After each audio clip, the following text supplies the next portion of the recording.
Welcome back. Junkies on 106.7 The Fan. We're live on NBC Sports Washington, presented by Crop Metcalf, official heating and cooling company of the Junkies.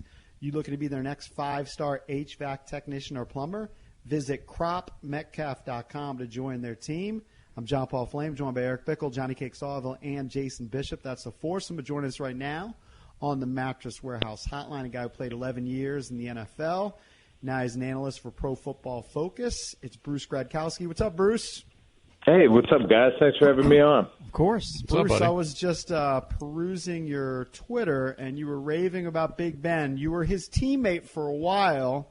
You said that he made the type of throws that he was making last night all the time in practice. How good was he? Yeah, I was just happy to see him back. Anytime you come back from an injury, especially your throwing arm, you just never know how it's going to respond. I had shoulder surgery towards the end of my career, and my shoulder never really got back to where I wish it was. So it was fun to see him fun to watch him last night slinging it around. And, it was actually the touchdown pass to Juju Smith versus cover zero blitz where he drifted back and just lofted it to the left side of the field. And I just remember in practice one time, Ben scrambling around, and he just fires one up really high in the sky.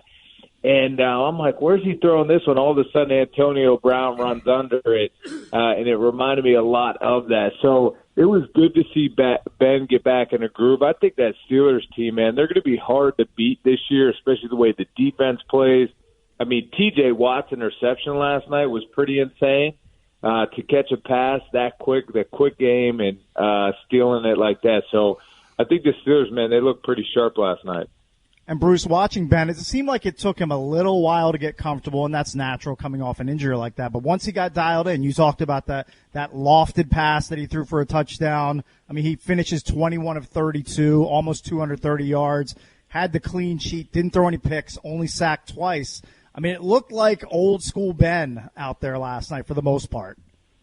Yeah, no, it did. And you said, he started off a little slow, but I think with anything, coming back from an injury, not playing in over a year, there's going to be some nerves, and it's going to take a little time. It's almost like until you get hit for that first time. So once he did get in the groove, they had a nice little 2-minute drill at the end of the first half, and he found his rhythm, and I think the offense did good. They, were able to establish the run a little bit as well. And like I talked about too, though, I think that defense is strong to where, Ben doesn't have to do it all. Just play a clean game like he did last night, protect the football, and the big plays will come because defensively they're going to force turnovers. A lot of continuity on that defensive side of the ball. 13 to 15 of their players with at least 200 snaps on defense last year are returning. So a lot of experience over there. And they got speed at receiver, man. I mean, obviously Juju can run. Deontay Johnson, even though he fumbled that punt early, he can run. James Washington can run. So he's got threats. And they drafted Claypool. Now, Claypool's not a speedster. He's kind of a bigger possession guy, but he's got weapons that he can throw to. And you throw in a red zone guy like Ebron, a new addition at tight end, too. Yeah, no, you guys are right. I mean, the additions, his weapons this year are pretty strong. I think, Juju leads the way, the veteran wide receiver coming into his own, being that leader in that wide receiver group. And Deontay Johnson, he's a Toledo guy. I have a lot of respect for him. And I love the way he bounced back last night. You have a muffed punt early. He's done a fantastic job thus far, getting to this point.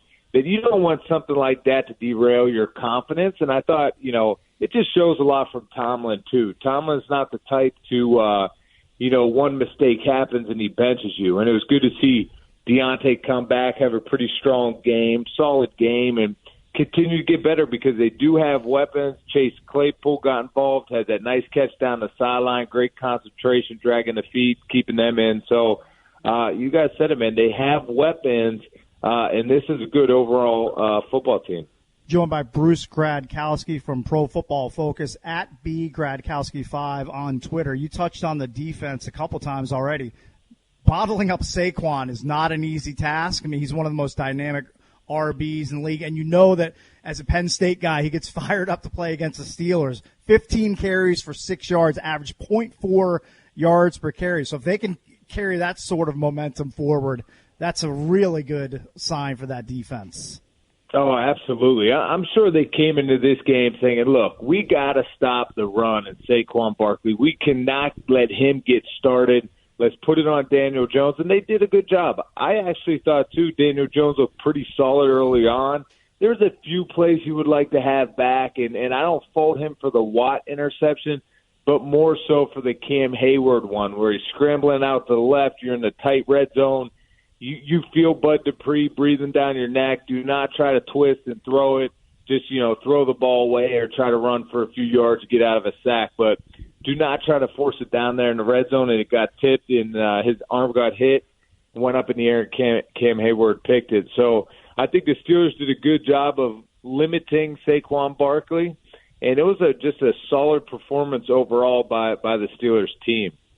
Bruce, we want to get your view on quarterbacks and quarterback play in week one, but I actually want to go back in the Wayback Machine with you while we have a chance. What was it like playing alongside Jamarcus Russell? How talented was he? What did you see from that guy, and did you know it was going to go south?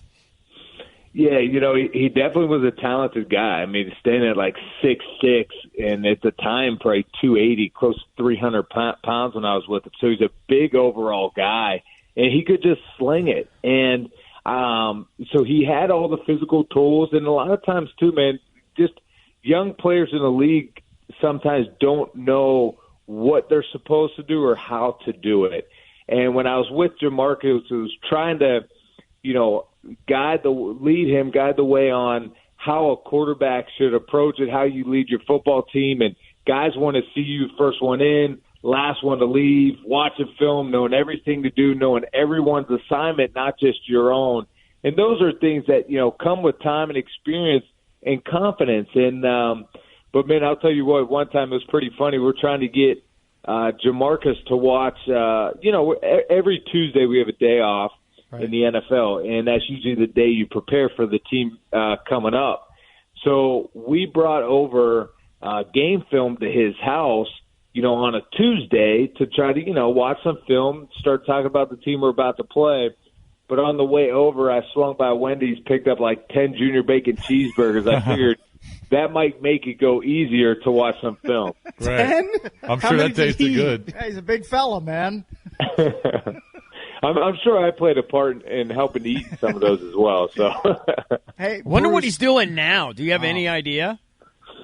No, I do not. I don't know what he's up to now, but who knows, man? It's crazy because time in the NFL just goes so fast. NFL stands for not for long for us players and even coaches, and hopefully he saves some money and and then you try to find your next passion. But it's hard, man. It's hard being out of the game. Right. Bruce, can you give us a time in either college or pros when you were close to a zone like Gardner Minshew was in this past weekend where he went 19 for 20? He had a quarterback rating of 142. He threw 3 touchdowns to 3 different receivers to lead the Jags to the upset of the Colts this past weekend. That raised some eyebrows, that performance.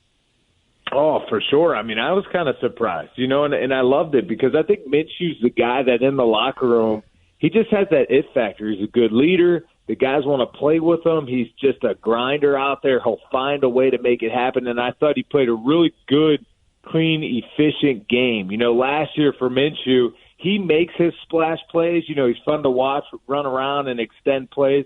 But he also fumbled in the pocket a lot.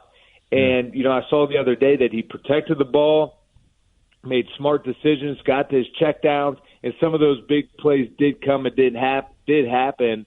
And what a win for the Jaguars for everything they've been through this offseason. Bruce, is Baker Mayfield getting worse? Yeah, it's just tough, man.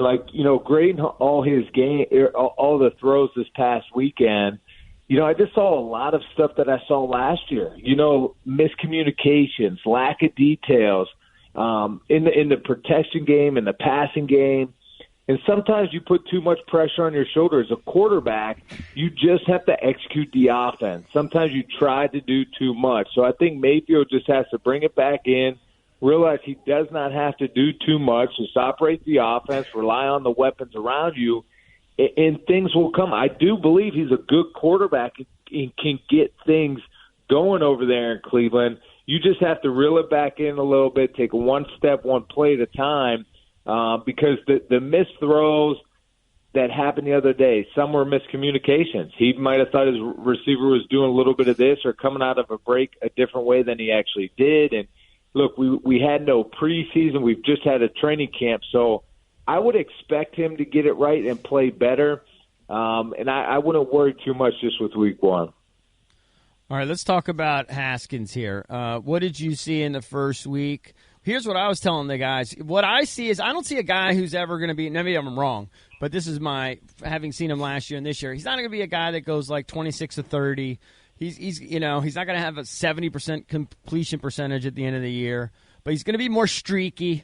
I like his toughness. I like that he doesn't seem to get down. He keeps firing. I think there's something to work with there, but I just think he's going to be more of a streaky type thrower. Yeah, I mean, that's a valid point. I think the big thing for Haskins this weekend was everything we've heard about his leadership. And I think, when you're down and you find a way to come back, not necessarily that it was Washington, but, man, the Eagles were just so bad. I mean, Carson Wentz missed so many throws that I was actually very surprised. Right. But I do think it's a lot to say that Dwayne Haskins, a young player, I think he's got a great leader there with Ron Rivera. So he's going to be taught the right way how to lead this team. And Kenny Zampese, quarterback coach, I played with him in Cincinnati. So they're going to do a good job. And I think they don't want to put everything on Dwayne Haskins. He just has to manage the ship. So for him to play well, that's protecting the football, no fumbles in the pocket, don't force errant throws in there. Let the game come to you.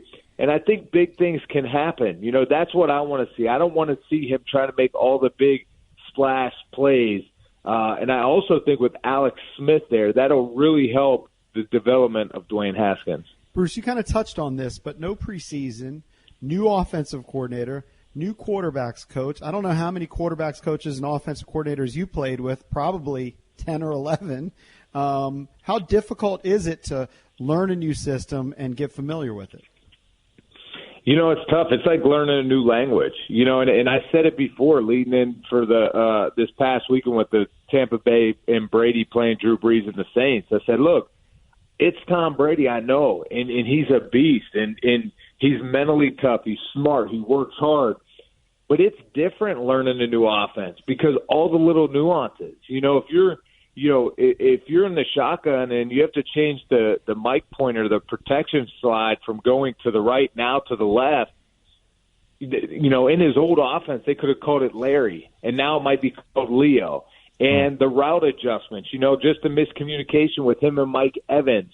There's little nuances in every offense that it takes time to get used to. And also you have to process that in the heat of the battle. In situational football moments, a key third down, red zone, and that's when you have to process it. It takes some time, and it's even though it's Tom Brady, it takes time to be in a new offense to be that comfortable. I thought we saw a lot of good things from Brady over the weekend. I think like arm strength and ability. I mean, that's all there. Now it just has to clean up the miscommunications and so forth, but. It's cool to see, but yeah, that's why I worried about Daniel Jones last night. Is learning a new offense is not easy. It's like learning a whole new language. Bruce, I'm curious, in all your years on all the teams you played for, do you have a favorite offensive coordinator, quarterbacks coach who you thought was just the best and just blew you away? I was with actually John Gruden. John Gruden drafted me in 2006 and in Tampa Bay. And I'll tell you what, he's one of the best teachers I've been around, and he's so animated. Was Jay there that year?